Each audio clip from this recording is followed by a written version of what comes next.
बिस्मिल्लाहिर्रहमानिर्रहीम। Welcome to the another video of consolidation. आज की वीडियो में हम कंसोलिडेशन से पर्टेनिंग एक सिंपल सा बेसिक सा प्रैक्टिकल सिनेरियो या प्रैक्टिकल क्वेश्चन कवर करेंगे, जिसमें हमारे पास पेरेंट कंपनी सब्सिडरी कंपनी की बैलेंस शीट्स अवेलेबल है और हम एक कंसोलिडेटेड बैलेंस शीट प्रिपेयर करेंगे। तो चलते हैं अपने सवाल की तरफ। हमारे पास एक सिंपल सी एग्जांपल है जिसमें कहता है कि Momi limited has own 100% shares of BB limited since BB's incorporation that is 1 January 2004। हमारे पास इस सिनेरियो में एक पेरेंट कंपनी है जिसका नाम है मोमी लिमिटेड, जिसने 100% शेयर्स एक्वायर कर रखे हैं सब्सिडरी जिसका नाम है baby limited from the date of incorporation, यानी कि जिस वक्त बेबी लिमिटेड इनकॉर्पोरेट हुई that is 1 January 2004, day one से इसने सब्सिडरी के 100% शेयर्स एक्वायर कर रखे हैं। Below there are statement of financial position of both Momi limited and Baby limited as at 31 दिसंबर 2004। और हमारे पास इन दोनों कंपनीज की स्टेटमेंट ऑफ फाइनेंशियल पोजीशन यानी कि बैलेंस शीट अवेलेबल है, मोमी limited and Baby limited. Balance sheet को अगर हम देखें तो हमारे पास statement of financial position as a 31 December 2004। Sir हमारे पास अगर हम देखें तो हमारे पास एसेट्स में नॉन करंट एसेट्स में प्रॉपर्टी प्लांट एंड इक्विपमेंट आ रहा है।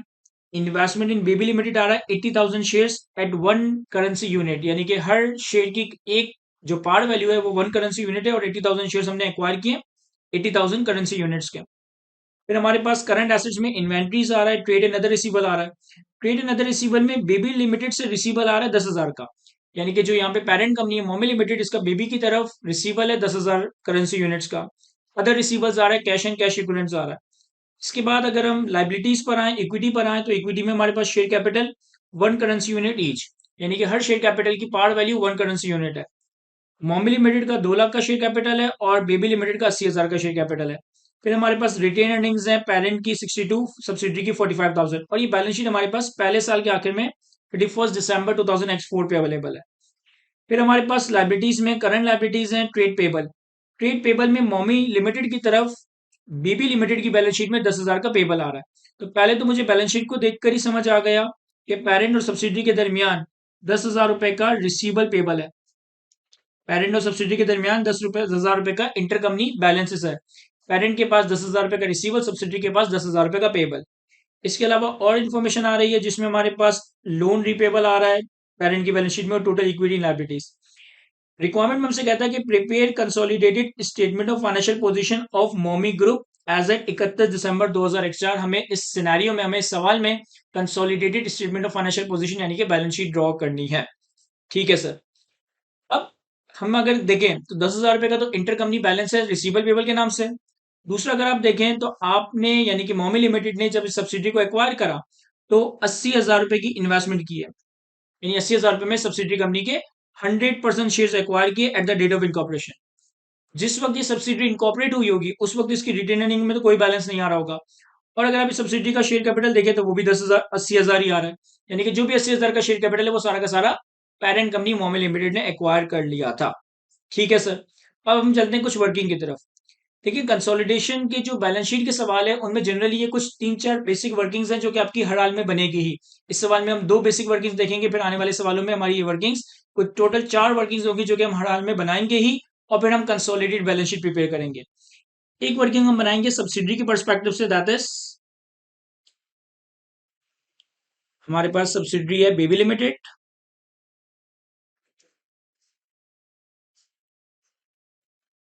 सबसे पहली वर्किंग हमारे पास बनेगी सब्सिडी के चेंजेस इन नेट एसेट्स। ये चेंजेस इन नेट एसेट्स की बेसिकली हम वर्किंग इसलिए बनाते हैं ताकि हम सब्सिडी के पोस्ट एक्विजिशन रिजर्व्स कैलकुलेट कर सके, ताकि हम सब्सिडी के पोस्ट एक्विजिशन रिजर्व्स कैलकुलेट कर सकें। क्या मतलब सर? सर हम सब्सिडी के नेट एसेट्स कैलकुलेट करते हैं सबसे पहले at the date of acquisition, यानी जिस वक्त आपने सब्सिडी को एक्वायर किया उस वक्त सब्सिडी के नेट एसेट्स कितने थे। हमने सब्सिडी को एक्वायर किया था date of incorporation 1 January export पे। और एक नेट एसेट्स की हम वर्किंग बनाते हैं at the date of reporting, यानी जिस भी पीरियड एंड पे या जिस भी ईयर एंड पे आप कंसोलिडेटेड बैलेंस शीट बनाना चाह रहे हो that is your date of reporting. और हमारे पास इस सवाल में जो बैलेंस शीट डेट है, रिपोर्टिंग डेट है, वो है 31 दिसंबर 2004। अब हम सब्सिडी के नेट एसेट्स कैसे कैलकुलेट कर सकते हैं सर? सब्सिडी के नेट एसेट्स आप कैलकुलेट कर सकते हैं टोटल एसेट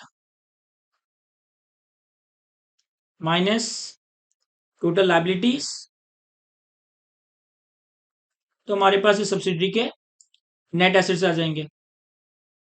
सब्सिडी के एक्विजिशन डेट पे क्या एसेट्स थे, एक्विजिशन डेट पे क्या लाइबिलिटीज थी, ये हमें नहीं मालूम।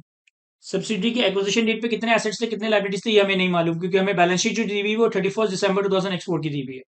अच्छा, बैलेंस शीट डेट पे अगर आप एसेट्स देखें तो सब्सिडरी कंपनी के एसेट्स आ रहे हैं 147,000 के, और लायबिलिटीज आ रही है 120, सॉरी लायबिलिटीज आ रही है 22,000 की। तो 147 के एसेट, 22,000 की लायबिलिटीज। इसे अगर मैं प्लॉट करूं बैलेंस शीट डेट पे,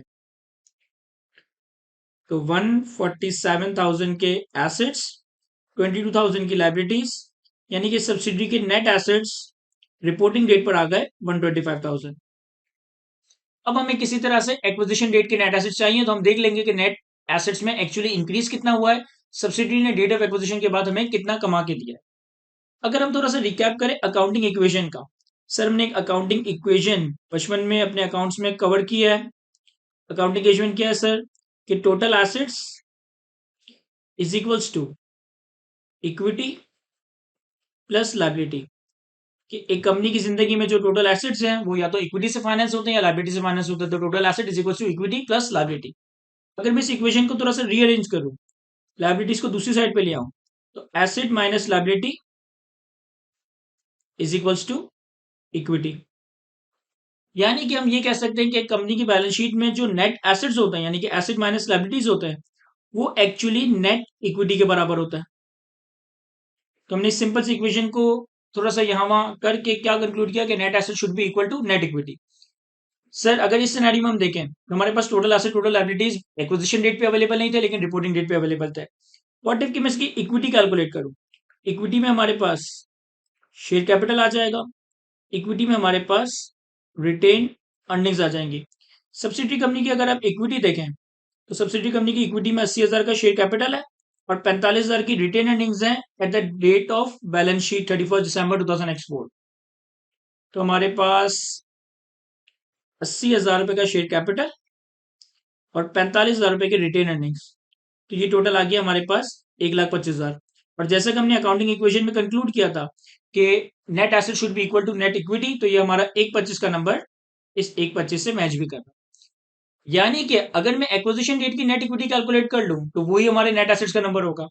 अब देखिए जब आपने इसको एक्वायर किया तो उसका शेयर कैपिटल कितना था 80,000, और इसकी रिटेन अर्निंग कितनी होगी, सर इस सिनेरियो में इसकी रिटेन अर्निंग होगी जीरो, क्योंकि आपने इसको डेट ऑफ इनकॉर्पोरेशन पे एक्वायर किया था ना, जिस दिन सब्सिडी इनकॉर्पोरेट हुई उस वक्त तो उसने कुछ भी अर्न नहीं किया होगा, तो इसकी रिटेन अर्निंग कितनी होगी जीरो। यानी कि डेट ऑफ एक्विजिशन पे इसकी नेट इक्विटी थी 80,000 की, और अगर डेट ऑफ एक्विजिशन पे इसकी नेट इक्विटी 80,000 की थी तो इसके नेट एसेट्स भी कितने होंगे 80,000 रुपए के। ये सिर्फ मैं आपको एक समझाने की कोशिश कर रहा हूँ कि हमारी अकाउंटिंग इक्वेशन में नेट एसेट्स नेट इक्विटी के बराबर होता है। तो या तो मैं नेट एसेट्स डायरेक्टली कैलकुलेट कर लूँ, और अगर नेट एसेट्स डायरेक्टली कैलकुलेट नहीं कर सकता तो नेट इक्विटी की मदद से इनडायरेक्टली भी नेट एसेट्स कैलकुलेट कर सकता हूँ। तो ये हमने इसके net assets at the date of acquisition at the date of reporting calculate कर ली। अब अगर मैं ये देखूं कि इस सब्सिडी ने इस एक साल के अरसे में कितना ग्रो किया है, तो सर इस सब्सिडी ने इस एक साल के अरसे में 45,000 की ग्रोथ दिखाई है। इस सब्सिडी ने इस एक साल के अरसे में 45,000 की ग्रोथ दिखाई है, यानी कि 45,000 रुपए अर्न किया है। ये जो 45,000 रुपए सब्सिडी ने अर्न किया है ना, this is basically post acquisition earnings. ये इस सब्सिडी की पोस्ट एक्विजिशन अर्निंग्स को रिप्रेजेंट करता है। अब हम चलते हैं अपने ग्रुप के रिजर्व्स की तरफ कि सर ग्रुप रिजर्व्स को किस तरह से ड्रॉ किया जाता है। तो मैं ग्रुप रिजर्व्स की वर्किंग बनाता हूं। लेकिन group reserves basically overall group की अर्निंग्स हैं। अब ग्रुप की अर्निंग्स में क्या चीज आएंगी सर, ग्रुप की अर्निंग्स में दो चीजें आएंगी। नंबर वन कि जो हमारी पेरेंट कंपनी है that is Mommy Limited, Mommy Limited ने तो अब तक जितना कुछ कमाया, मॉमी लिमिटेड की रिटेन अर्निंग्स में तो जितना कुछ रखा हुआ है वो सब कुछ ग्रुप की अर्निंग्स है। तो मॉमी लिमिटेड की अर्निंग्स या रिटेन अर्निंग्स कितनी है सर 62,000। तो ये 62 एज इट इज प्लॉट कर देता है।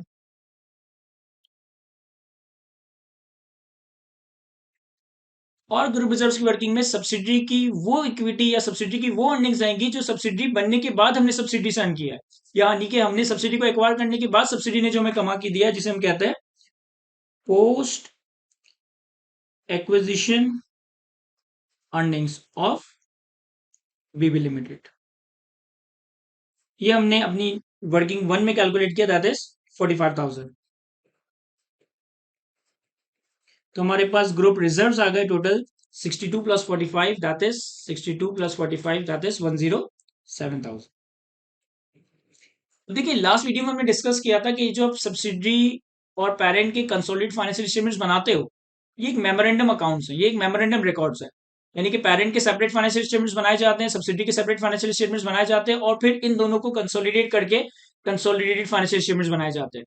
कंसोलिडेटेड फाइनेंशियल स्टेटमेंट्स की बैक पे कोई ट्रायल बैलेंस, कोई जीएल वगैरह नहीं होता। पेरेंट के पहले सेपरेट फाइनेंशियल स्टेटमेंट्स बनाए जाते हैं, सब्सिडी के पहले सेपरेट फाइनेंशियल स्टेटमेंट्स बनाए जाते हैं, और फिर इनको कंसोलिडेट करके कंसोलिडेटेड फाइनेंशियल स्टेटमेंट्स बनाए जाते हैं।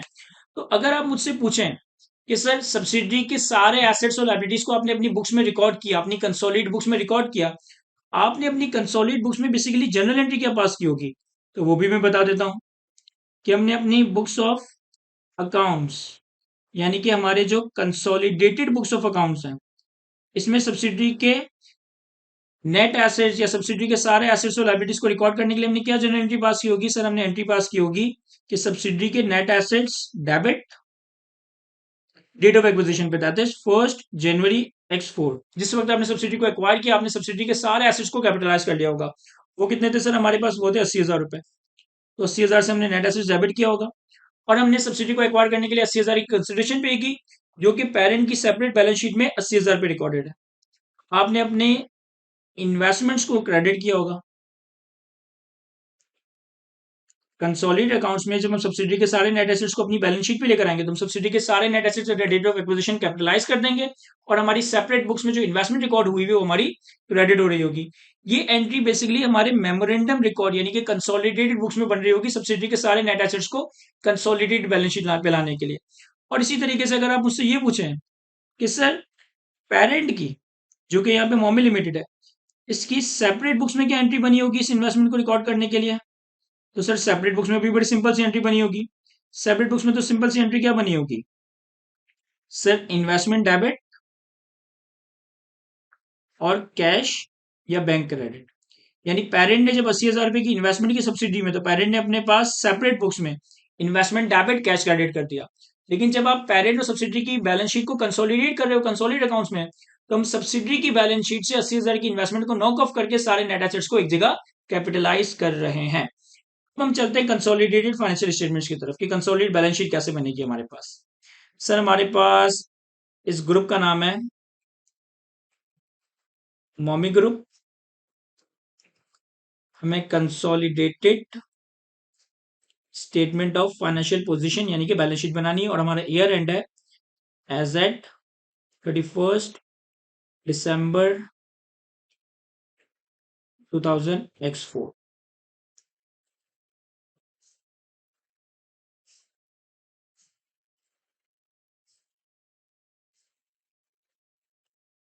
हमारे पास बैलेंस शीट पे एक साइड पे इक्विटी आ जाएगी,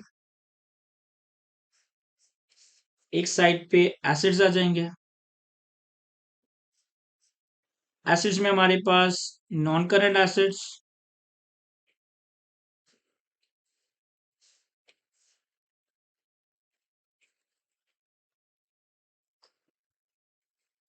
और करंट एसेट्स आ जाएंगे, और बैलेंस शीट की दूसरी साइड पे हमारे पास इक्विटी और लाइबिलिटीज आ रही होगी।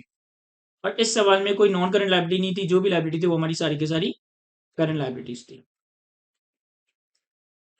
तो देखें, हमने लास्ट वीडियो में डिस्कस किया था कि हम जब कंसोलिडेटेड फाइनेंशियल स्टेटमेंट्स बनाते हैं तो हम इंटर कंपनी बैलेंसेस को नॉक ऑफ करते हैं। यानी कि पेरेंट की बुक में सब्सिडी की तरफ जो 10,000 का रिसीवेबल ये नॉक ऑफ हो जाएगा सब्सिडी की बुक्स में जो 10,000 का पेबल है इस 10,000 रुपए से। दूसरा, पेरेंट की बुक्स में जो 80,000 रुपए की इन्वेस्टमेंट्स आ रही है, ये सब्सिडी की equity at the date of acquisition, equity at the date of acquisition यानी कि डेट ऑफ एक्विजिशन पे सब्सिडी की इक्विटी में जो कुछ रखा हुआ है उससे नॉक ऑफ हो जाएगा। तो 80,000 रुपए की इन्वेस्टमेंट एक तरफ नॉक ऑफ होगी, दूसरी तरफ 80,000 रुपए का शेयर कैपिटल नॉक ऑफ हो जाएगा। बाकी सारे एसेट और लायबिलिटीज को हम सिंपली ऐड करके अपनी कंसोलिडेटेड बैलेंस शीट में दिखा देंगे। तो हमारे पास कंसोलिडेटेड बैलेंस शीट में प्रॉपर्टी प्लांट एंड इक्विपमेंट आएगा, पेरेंट का 124,000, सब्सिडी का 90,000। तो कंसोलिडेटेड बैलेंस शीट में property plant and equipment parent का 124, सब्सिडी का 90, तो ये हो जाएगा हमारे पास 214,000। और कोई करंट एसेट्स तो यहाँ पे है नहीं। इसके अलावा अगर और कोई नॉन करंट एसेट्स तो यहाँ पे है नहीं। करंट एसेट्स को देखें तो करंट एसेट्स में सबसे पहले इन्वेंट्री आ रहा है 55,000 पेरेंट, 34,000 सब्सिडी। तो हमारे पास करंट एसेट्स में इन्वेंट्री 55 एंड 34, ये आ जाएगा 89,000। इसके बाद अगर और देखें करंट एसेट्स में ट्रेड रिसीवल आ रहा है, लेकिन ट्रेड रिसीवल में से 10,000 का बैलेंस तो कैंसिल हो गया है। बाकी जो अदर रिसीवल्स हैं 30,000 पेरेंट के, 18,000 सब्सिडरी के। तो हमारे पास ट्रेड रिसीवेबल 30,000 पेरेंट का, 18,000 सब्सिडरी का, तो ये आ जाएगा 48,000। और लास्ट हमारे पास करंट एसेट्स आ रहा है कैश एंड बैंक। पेरेंट की बुक में कैश एंड बैंक आ रहा है 8,000, सब्सिडरी बुक्स में 5,000। तो हमारे पास कैश एंड बैंक 8,000 और 5,000 यानी कि 13,000। तो ये हमारे पास कंसोलिडेटेड बैलेंस शीट के टोटल करंट एसेट्स आ जाएंगे 89,000 प्लस 48,000 प्लस 13,000, तो ये आ गए 150,000। और नॉन करंट और करंट एसेट्स का टोटल करें तो हमारे पास टोटल एसेट्स आ जाएंगे दैट इज 214 प्लस 150,000, तो ये आ गया 364। ये हमने बैलेंस शीट की एक साइड कंप्लीट कर ली कि हमने बैलेंस शीट पे एसेट सारे कैलकुलेट कर लिया 364,000। इसके बाद बैलेंस शीट की दूसरी साइड पे आते हैं, इक्विटी की बात करते हैं। तो इक्विटी में सबसे पहले तो आएगा शेयर कैपिटल। शेयर कैपिटल सिर्फ और सिर्फ पेरेंट का आएगा, शेयर कैपिटल सिर्फ और सिर्फ पेरेंट कंपनी का आएगा। रीजन बीइंग कि सब्सिडी का सारा शेयर कैपिटल वैसे ही कैंसिल हो गया था।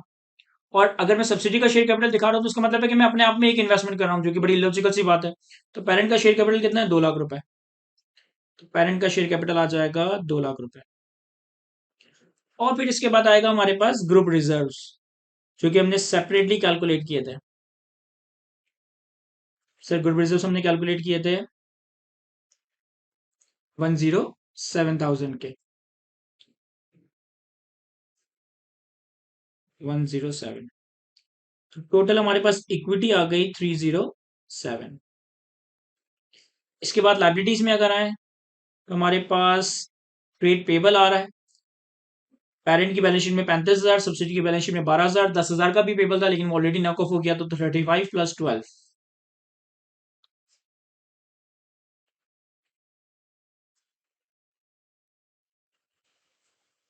35 प्लस 12, तो ये आ गया 47,000। और इसके अलावा एक बैंक लोन भी था, पेरेंट के पास लोन रिपेबल आ रहा था 10,000 का। हमारे पास लोन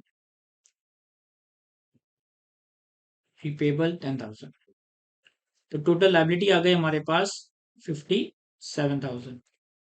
और अगर मैं बैलेंस शीट की दूसरी साइड पे इक्विटी और लाइबिलिटीज का टोटल देखो, तो ये हमारा आइडियली टोटल एसेट से मैच करना चाहिए। 307 प्लस 57, तो ये आ रहा है हमारे पास 364। तो यहां तक हमारी कंसोलिडेटेड बैलेंस शीट रिकंसाइल्ड है, बैलेंस्ड है, और ये हमने कंसोलिडेटेड बैलेंस शीट प्रिपेयर कर ली है। तो आई होप कि इस सिंपल सी एग्जांपल में आपको एक्सप्लेन कर सका हूं कि आप कंसोलिडेटेड बैलेंस शीट को किस तरह से प्रिपेयर करोगे।